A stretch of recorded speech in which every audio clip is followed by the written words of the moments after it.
to the system that taught me to read and write. Sex transcends biological function.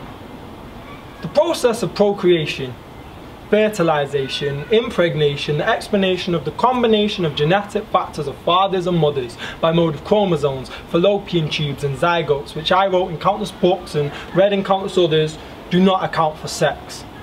They do not account for foreplay, and they do not account for orgasm. They do not account for teasing, pleasing, the path between relaxing and climaxing. They do not account for boundaries and mutual respect. They do not account for I'm not ready yet. They do not account for 85,000 women raped in the UK every year, of which some 50,000 are committed by someone near to the victim, their system.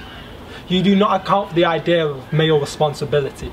The idea that a woman, being a human being and not a sexual commodity, has an intrinsic right to wear whatever she wants, wherever she wants, whenever she wants, and not be raped and not be blamed for being raped, because if you dress that way, what do you expect? Is not a justification to any person with a brain. Their system. You do not account for 1.4 million openly gay members of our society. Bearing in mind that the open door of the closet is nothing but the tip of the iceberg, you overlook them as unfortunate anomalies to the homogeneously heteronormative mainframe in which we work, which makes gay a dirty word, whilst teachers allow foul, corrosive homophobia to run rampant en masse in class. This system, which teaches us to accept the bare minimum out of our education and to pass exams with the very skeletal knowledge necessary, do you not see that this very mentality leads young men to view females and sex as a means to an end?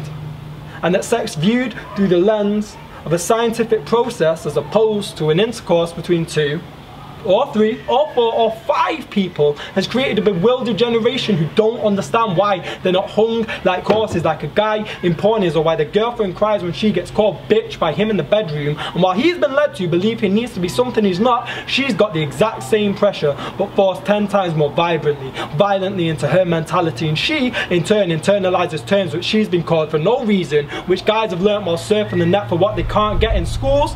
Their system. A closed dialogue defies change, and until you determine love from biology from disrespect, your population will remain flawed in this respect. Caveman, ETV.